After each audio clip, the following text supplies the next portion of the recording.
quand vous êtes ensemble, vous êtes une seule chair. Entre vous, il n'y a pas de tabou. Entre vous, il n'y a pas de barrière. Ça dit que ça circule comme du sang dans le corps. Donc bien même que vous soyez physiquement deux personnes différentes, mais spirituellement, vous êtes une seule personne. Et entre vous deux, il n'y a pas de barrière. Vous savez quoi? Bolongo la ignorance. Bosunga la bino mibalité. Bosunga nana. Nambetu.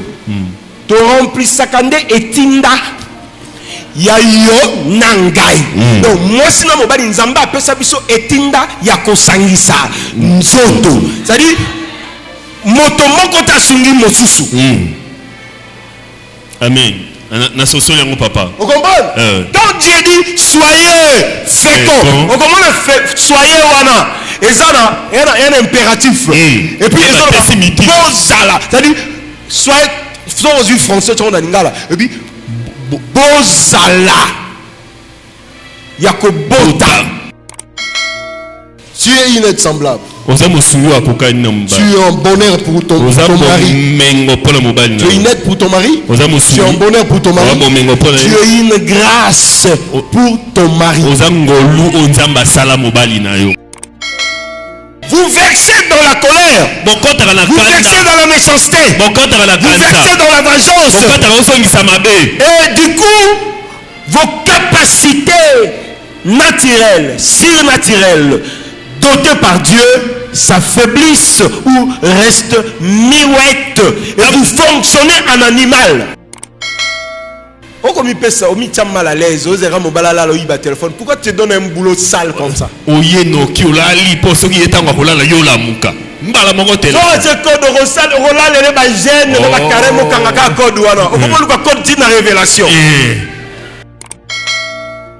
Quand vous avez la bilamba, vous avez la kanisa que vous avez moitié à moto. Ngeka musango na moitié à libala. Na tongo 6h 7h. Abima la balabala na sengle. Ma belle cabo. Et que de gauche sont à droite. Non,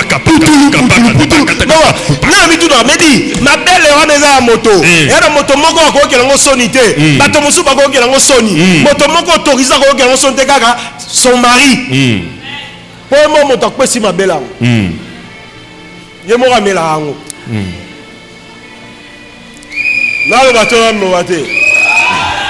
C'est mon bali n'a pas la liberté. C'est papa au samabé. Tous détenus, mais ils n'avaient pas honte. Yo pendant la âge, on est aux envois de la misato. Si le second ban la chambre, on va changer bilambo du couteau. Et puis le mitou n'a pas pour t'en quoi à te prendre. Madame métisme. Atabuto e komela. Tomo ekotana moipe kongala sukana yango sebiano oyo mokile lobie ezalise pamba maloba ya bomo ezalina yo Yesu nanga. Nous allons dans le livre des Genèse, le chapitre 2. Nous lisons à partir des versets 18. Nous lisons le verset 18 et le verset 19. Amen. Amen. Je lis au nom de Jésus. Amen. L'Éternel Dieu dit: il n'est pas bon que l'homme soit seul. Je lui ferai une aide semblable à lui. Yahweh Nzambe alobi eza malamu te mobali azalaka ye moko na kosalela ye mosungi oyo akokani na ye. Alors on lit pas le verset 19. Nous allons au verset 21. Alors l'Éternel le Dieu fit tomber un profond sommeil, sur l'homme qui s'endormit. Il prit l'une de ses côtes et referma la chair à sa place. Yawe Nzambe akotisi mobali na pongi moko mozindo pe alali. Nzambe azui moko ya ba mokuwa ya mopanzi na ye bongo ayebi na kozipa mosuni nesika na yango. L'Éternel Dieu forma une femme de la côte qu'il avait prise de l'homme et il l'amena vers l'homme. Yawe Nzambe asali mwasi moko kouta na mokuwa ya mopanzi azwaki epai ya mobali pe amemeli mobali mwasi yango. Et l'homme dit, voici cette fois-ci celle qui est os de mes os et chair de ma chair. Pe yokambala moko mobali alobi talambala oyo azali mokuwa ya mikwa na ngai mpe mosuni ya misuni miangai. On l'appellera femme parce qu'elle a été prise de l'homme. Bakobenga ye mwasi pambate bazwaye kouta na mobali. C'est pourquoi l'homme quittera son père et sa mère et s'attachera à sa femme et ils deviendront une seule chair. Na yango wana mobali akolomwe pa ya tata na mama na ye akokangama na mwasi na ye pe bango babale bakokoma nzoto se yoko. L'homme et sa femme étaient tous deux nus et ils n'en avaient point honte. Na mobali na mwasi bango banso bazalaki bolumbu kasi bandai koyoka ngo soni te. L'homme mobali et sa femme na mwasi na ye étaient tous deux nus, bango nyonso mbali bazalaki bolumbu mais ils n'avaient pas honte. Pe bazalaki koyoka soni te. Acclamons le Seigneur. Tobete likolo maboko.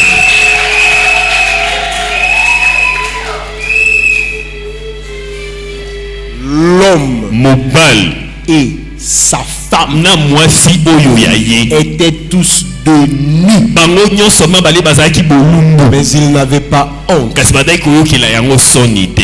Mais pourquoi? Pona nini? Mais pourquoi, je me demande? Pona nini nazo mituna? Pourquoi? Pona nini? Et pourquoi la Bible parle de honte? Pona nini Bible ebengi soni? D'où viendrait la honte? Parce que ils étaient à peine créés, ils ne savaient pas c'est quoi la honte. Pona nini Bible ezolobela soni po bauti kokelama bayebaki te soni eza nini? D'où vient la notion de honte alors que le deux êtres étaient à peine créés? Pona nini bangi balobelaki soni na tango bango bauti kokelama? Quand tu es devant ta femme, il n'y a pas d'honte. La honte est mise de côté. Ça ne commence pas aujourd'hui. Depuis la création. Mais pourquoi la honte n'a pas sa place entre l'homme et sa femme? Parce qu'en réalité c'est la même chair.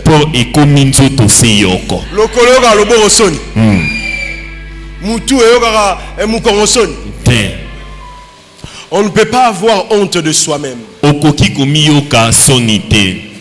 On ne peut pas avoir honte de son défaut. Parce qu'en réalité, ton défaut t'identifie. On ne peut pas avoir honte de sa taille ni de sa couleur de peau. Parce que c'est toi. Tu es toi parce que tu as cette taille-là. Si tu n'avais pas cette taille-là, tu ne serais pas toi. Tu serais une autre personne. Voilà là où je vous amène à la compréhension de l'homme et de la femme. La Bible dit l'Éternel fit dormir l'homme. Un profond sommeil. Et il a ouvert son côté pour tirer une côte. Parmi ces côtes, on fait en former une femme. Voilà, donc la femme est tirée de l'homme. Et quand vous êtes mari et femme, eh ben, vous devenez une seule chair. La Bible l'a si bien dit ici. La Bible dit Et l'homme dit, voici cette fois-ci celle qui est os de mes os et chair de ma chair.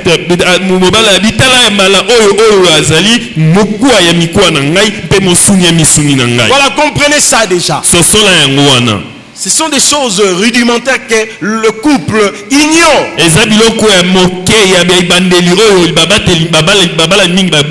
Moi j'aime poser la base de la spiritualité ou des choses qui demandent de compréhension spirituelle par des éléments, des notions préliminaires.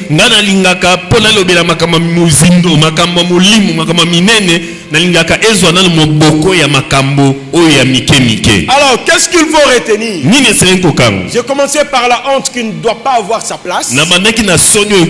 Parce qu'aujourd'hui, beaucoup de couples ne vont pas bien à cause de cet élément honte que Dieu a suspendu de la création de l'homme et de la femme, du couple, mais qui, en réalité, Dieu savait que c'était un mal très grave, un danger très grave, un élément très dangereux dans le couple, parce que ça détruit beaucoup de couples.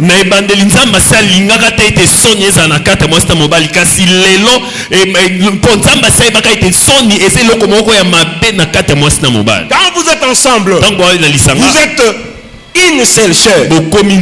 Entre vous, il n'y a pas de tabou. Entre vous, il n'y a pas de barrière. Ça dit que ça circule comme du sang dans le corps. Donc bien même que vous soyez physiquement deux personnes différentes, mais spirituellement, vous êtes une seule personne. Et entre vous deux, il n'y a pas de barrière. Il n'y a pas de tabou. Vous devez vous dire des choses clairement, sans tournure, ni ombre. Alléluia. Amen. Voilà ce que doit être un couple dès le départ. Quand tu vois ton partenaire, ton mari ou ta femme, dis-toi que c'est l'autre moi. Alléluia. Alléluia. Là, c'est un langage spirituel et une compréhension spirituelle de choses. C'est vrai que sur le plan physique, il y aura des divergences d'idées, d'opinions, de pensées. Qui peut dire amen. Mais en réalité, vous parlez un même langage. Vous êtes unis et vous êtes une seule sœur. C'est-à-dire au finish, à la fin ou à la suite de vos divergences, vous finirez par trouver un terrain d'entente pour parler un seul langage.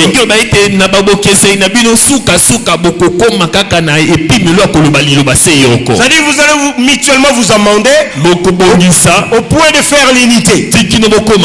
L'unité veut dire tu donnes rouge, moi je donne bleu, ça fait l'harmonie.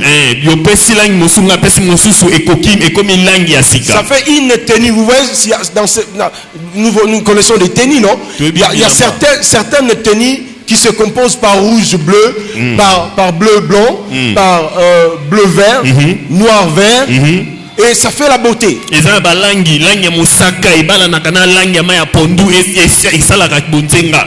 En fait, c'est ça en fait le couple. Tout ce que la couleur uniforme bleu blanc et ça va bien. Mon classe sika. La rentrée c'est bleu blanc. Mais ce ne sont pas deux couleurs qui se correspondent. Des couleurs différentes, mais ça fait la beauté. Ça fait l'uniforme. Qui peut dire amen. C'est-à-dire l'homme et la femme composent ou créent l'uniformité dans la diversité. Saluons la présence de Dieu. On doit le savoir. Ne dis pas que ma femme doit être comme moi. Ne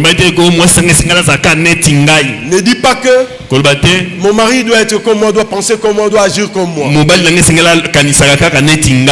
Parce que au départ, Dieu dit, il n'est pas bon que l'homme soit seul, je lui ferai une aide semblable. La femme est une aide de l'homme. mwasi azali mosungi ya mobali. La personne qui vient aider n'est pas forcément la personne qui nécessite ou qui demande l'aide. Moto oyo olinyo sunga azaka kate moto azo senga lisungi. En principe, vous ne pouvez pas vous égaler. Parce qu'il y a un besoin, un manque d'un côté qui nécessite une aide de l'autre.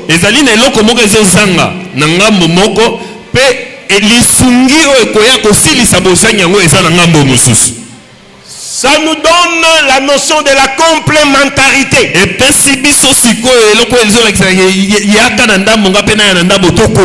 Qui peut dire amen. Ah ben ça fait l'uniforme. Ça fait une tenue acceptable qu'on peut agréer. Est-ce qu'il y a quelqu'un qui me comprend? Maintenant, en fait, la thématique est que je parle et je vous pose directement des questions et je ne vous oblige pas de répondre. Donc, dites-moi, quelle est votre conception du couple que vous formez?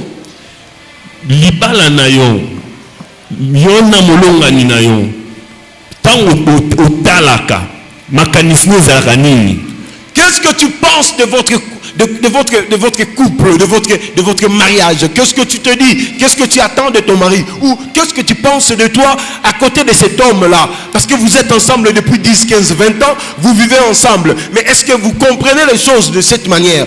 Parce qu'il est dit dans le thème, femme, connais-toi toi-même.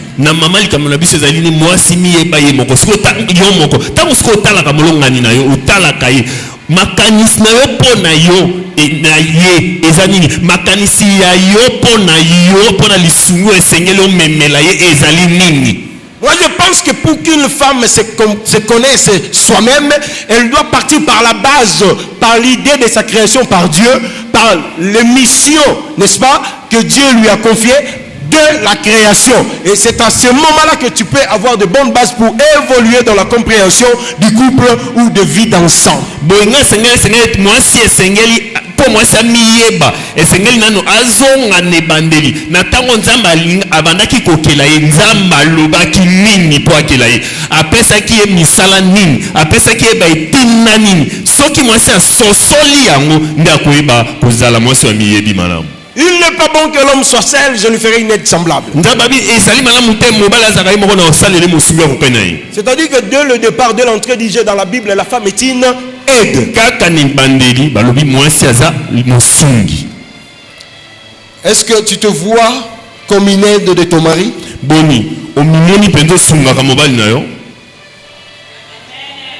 Ou tu penses que c'est l'homme qui doit te soutenir, t'aider à tout moment? C'est ce que nous vivons. C'est le contraire. Nous vivons le contraire. C'est pas ça, ma maman.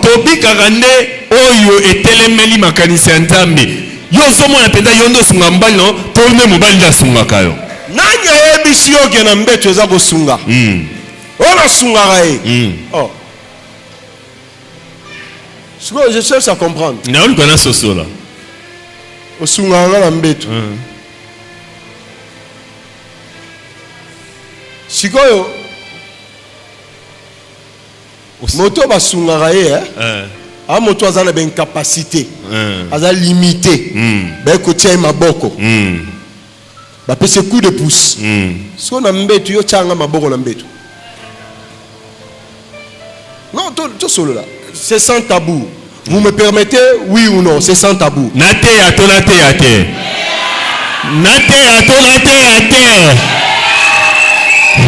je me demande. Moto bazako sunga aza moto aza na besoin, aza na manque. Ben ko compléter ye. N'est-ce pas? Tangu yo lobi na sunga na mbetu. Parce qu'on a mis tout na o sunga ne. Na manque. Manque eloko nini? Ya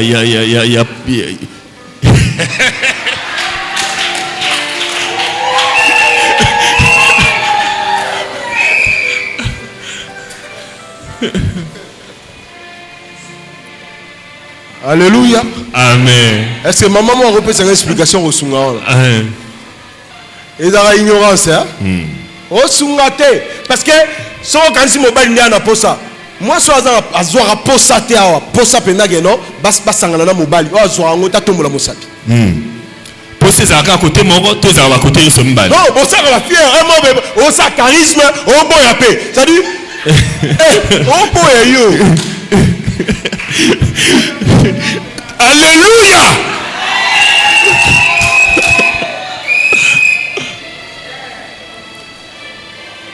Vous savez quoi?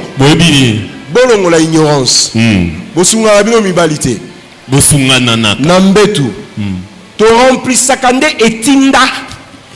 Ya yo nangai. Donc moi sina mobali nzamba apesa biso etinda ya kosangisa nzoto. C'est-à-dire moto moko ta sungi mosusu. Amen. Na soso yango papa. Vous comprenez? Quand Dieu dit soyez féconds, vous comprenez? Soyez wana. Et ça il y a un impératif. Et puis bozala. C'est-à-dire soyez aux yeux français tu vois lingala. Et puis bozala. Yakobota. Bo. Nzamba ba yidege mwasi yozala féconde. Et sukawana ou bien soyez mobile neni soyez binombale bozala remplissez botondisa multipliez boyekimisa c'est-à-dire on a bitindo nzamba pesa na mwasi na mobile na sali bino bino nyoso mibale nzela moko allez tokenda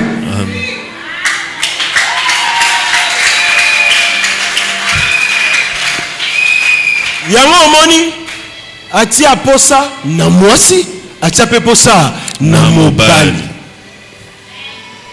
Est-ce qu'il y a quelqu'un qui comprend ces choses? Est-ce que vous pouvez acclamer pour le Seigneur avec des cris de joie?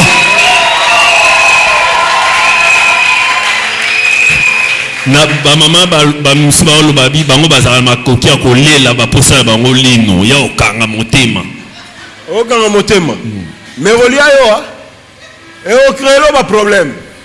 Et puis si on relia lino et là parce que ba danger notre comme na danger te mena monyo ngo sotisenga makamba. Tant yo lia lino wana ezebele libanda. Aïe, ba danger ba. Et là oboye ba rapena yango wana. Na mo la bilonga bana ezo zongisa kasima. Moi na lo ba bien ezata. To ko benga na bango lobi. To benga na bango to benga na bango te. Baya te mais le bingo la te. Vendredi interdiction formelle na bana classe baya. Alléluia. Amen. Ba danger. Tant on zolia linu libanda ezali. Est-ce que baby que libanda pezali? Parce que boké pana biloko libanda pe ara mystique. Surtout biloko libanda e ba muto a 8 na 4 e libanda. Ba o tiele ba moyen. Ba tiele mayele. Ba pese nyonso. Ba o tiele ye mayele. Et là bobo sanara. Muto libanda so monelo ka 4 e bimi. A o tiele ye mayele. Là so mona déséquilibre koti. Mbaimba e koti.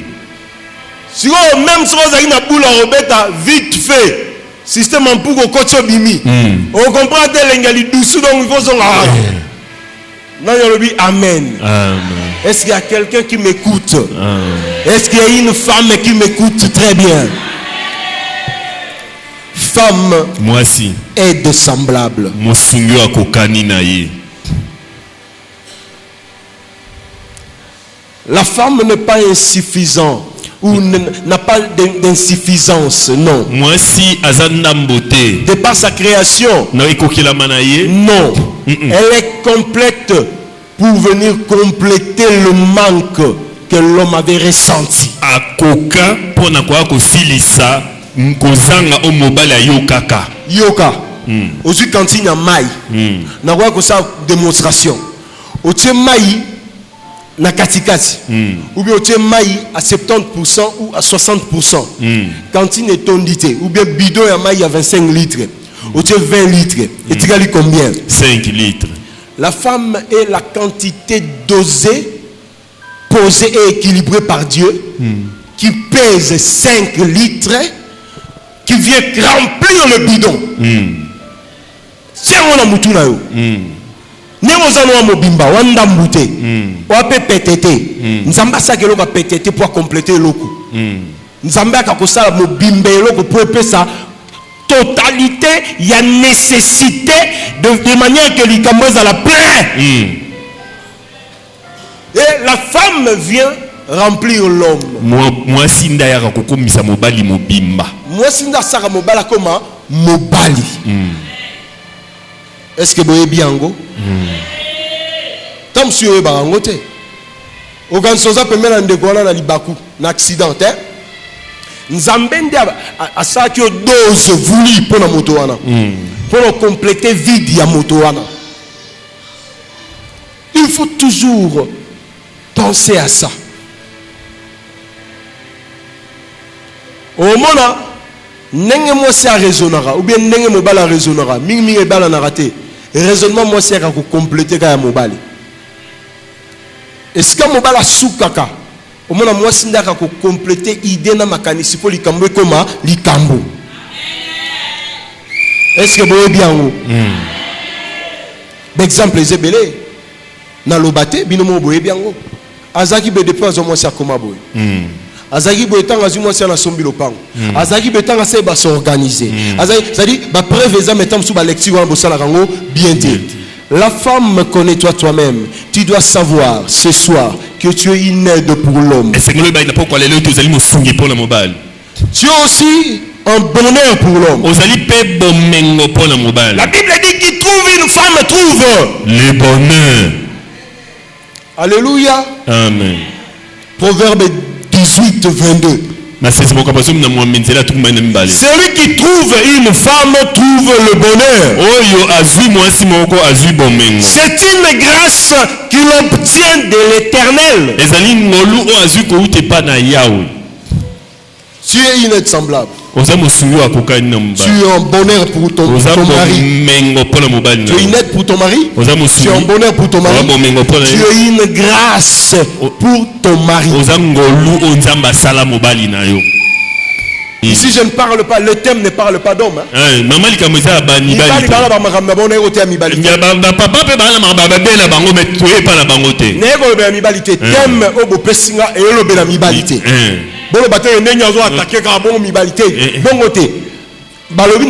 Moi si connais-toi toi-même. Et je vous parle. Comparaison. Mais dans tous les cas, pasteur, les défauts de l'homme, les bousons de l'homme, qui peut éradiquer, qui peut les éradiquer? Ce n'est que la femme. Parce que nous avons pour compléter mon bali. On a force, on a la gouvernail. On a femme, connais-toi toi-même. Moi si mieba yo moko. Des fois mobile so calculer comme mobile des fois so ita to calculer bien. On a les noms nzala. Au cause inspiration comportement mobe au comprendre na ndenge des fois ne ko limwa on peut comprendre té.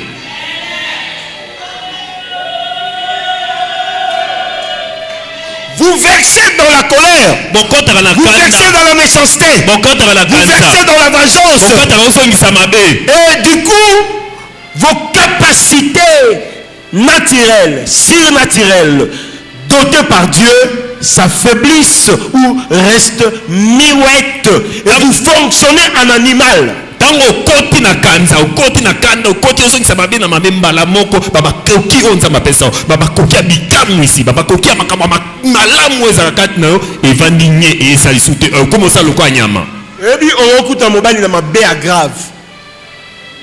On va prendre la douceur.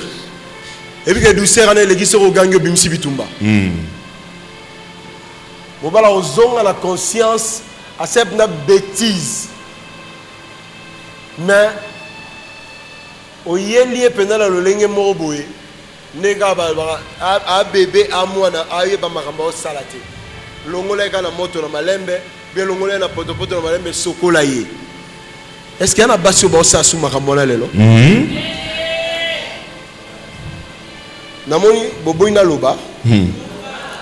Beaucoup de temps on a mis ce mot coupable. Bah regarde. Bah c'est Basile. Bah regarde coupable. Bah mis eso bangisa. Alléluia. Namuto maka. On motema lokola ya soso beta dukutu. Oyo kakali kambo. Le loba téléphone est commandé donc terrible. Tomé géri, il y a ba téléphone à ba papa la maman. Oh comme il pèse ça, il tient mal à l'aise. Osera mobala la loïba téléphone. Pourquoi tu te donnes un boulot sale comme ça? Oye no ki ola li poso ki etanga kola la yo la muka. Mbala mongo téléphone. Non, c'est code rosal, rola le ba gêne, le ba carrément kangaka code wana. O comment le code dit na révélation.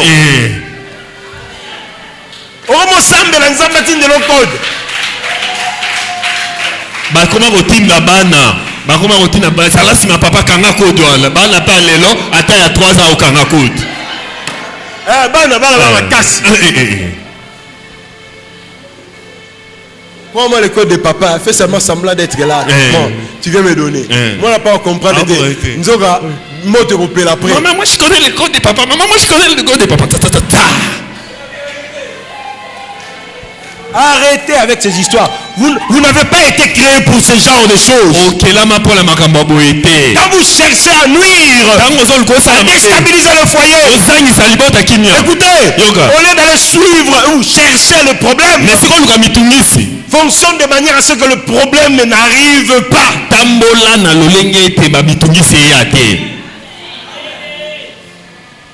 So on a problème ba biso la ni mutalibo mokomi liboma elo bobo sana ngwana mibali balo ko bata maboma bola ndaka bango na maboma na bango. Alléluia. Mobala vrai mutaliboma sans foutiste mobala bilula lula bitala tala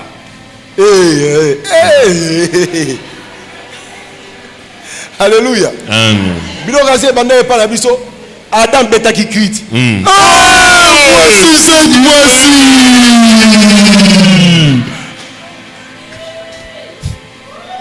Biso donc comme problème. Et Adam na biso depuis la création. Les autres tambola na makila. Je vais vous rappeler votre ADN. Votre ADN, c'est l'aide semblable. Votre ADN, c'est le bonheur. Votre ADN, c'est la grâce pour l'homme. Votre ADN, c'est la gloire pour l'homme. Mais pourquoi vous faites la honte de vos maris? À partir de vos comportements peu recommandables, désagréable. Quand vous avez agi kanisa que vous avez moisi, il y a moto. Quand vous avez la tabilamba, vous avez la balabala kanisa que vous avez moisi à moto. Nge ka musango na moisi à libala. Na tongo 6h 7h. Abi la balabala na sengle. Ma belle cabo et kende ko saison à droite. Non, na mi tout na medi. Ma belle on est à moto. Et la moto moko ko ke ngo sonité. Bato mosu ba ko ke ngo soni. Moto moko autorisé ko ke ngo sonité kaka son mari. Pour moi moto ko si ma belle ango. Ye mo ramela ango. Là le bateau me bate. C'est mon bali na me la libéré que c'est papa au samade. Parce là bas il faut me la. Bébé à liboso, bébé à liboso.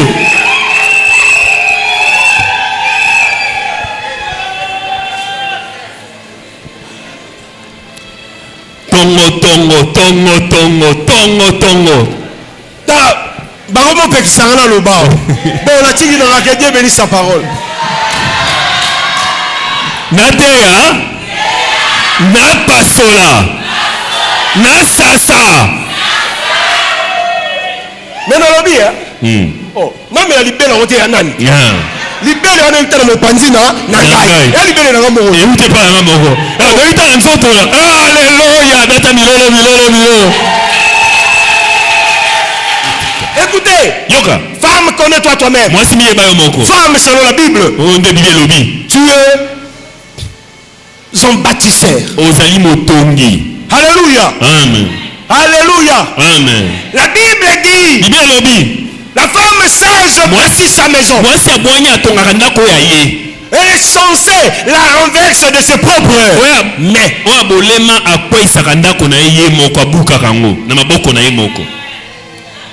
est-ce que tu bâtis ta maison? La Bible ne ment pas. Elle est censée la renverse. Ça dit, yomo nozo balola, ozo bomandako, ozo déstabiliser ndako. Yomo ndo sage mobali akanelengya ndako te. Tala, moi si mobali ayebi ke ndako ala bonheur yali, grâce ezali, couronne nanga nkembo ezali. Kuna ne batonga makambo. Mais mobali akoki alenga koza mingi ndako ke libanda. Ce mobali a aucun plaisir à libanda ke ndako c'est que toi là. Yo. Tu as des problèmes. Tu ne comprends pas ce que tu dois faire. Ce que tu dois remplir comme devoir. Ce que tu dois faire comme mission.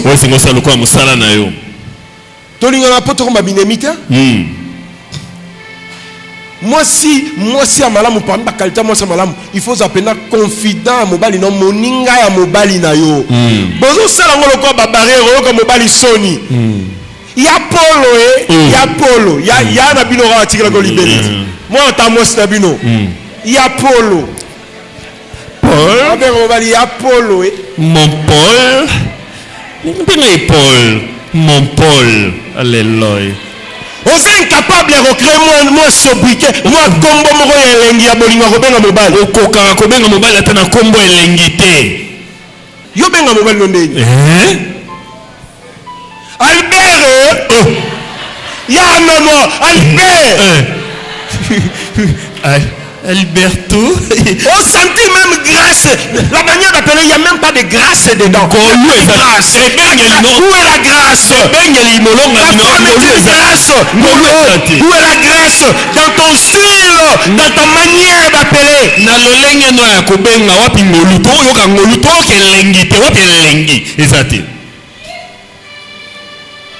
Hein?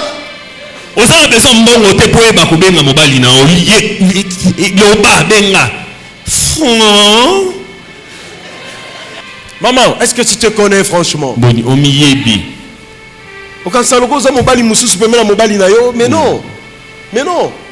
On ne sent pas la douceur. Pourquoi tu n'es pas douce? Pourquoi nous a répété pétété? Mais pour poser le problème, tu viens avec brutalité. Ata polo balikambo ye kanankanza. Depuis le 5 ans 20 000 euros, ça t'est ni yango. Et boniko, nane onyoko mananda koyo. Ça dit yo même pour ça ça mobile no blague. Depuis bobana est-ce que vous ça blague? Attends moi j'ai mobile dans chambre ka. Oh koy to péter les plombs. Je so péter mobile le plomb. Oh c'est là on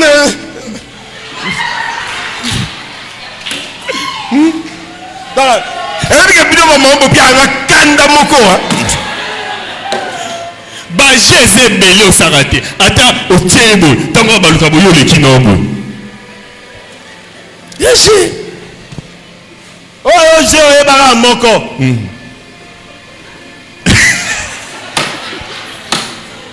et ke ko lumumba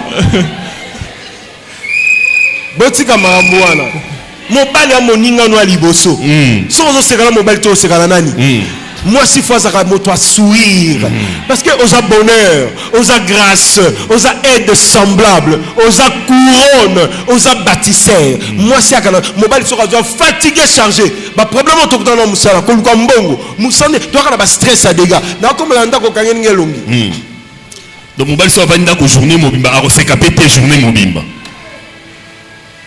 au puis mais mobile sourire oui birol na yota.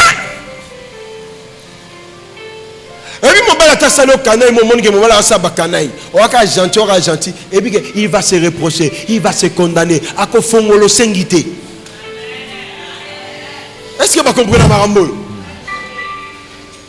Femme qui es-tu? Femme connais-toi toi-même. Ozanani, est-ce que miyebi? Non, pose une question, est-ce que miyebi? Est-ce que miyebi?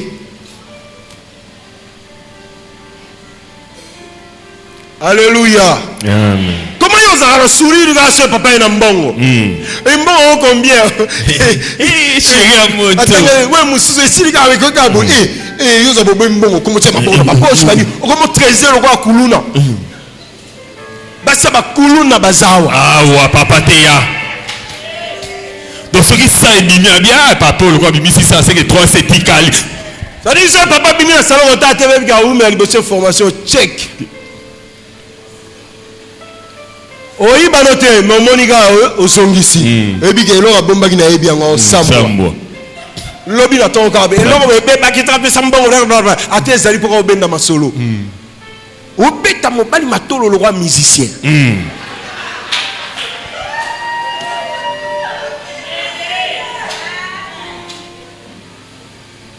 Alléluia. Amen.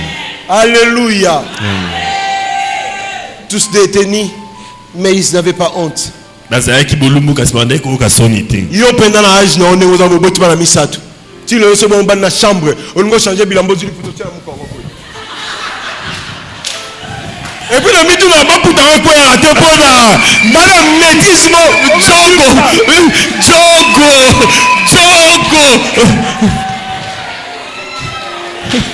Ma père cassé comme le manteau.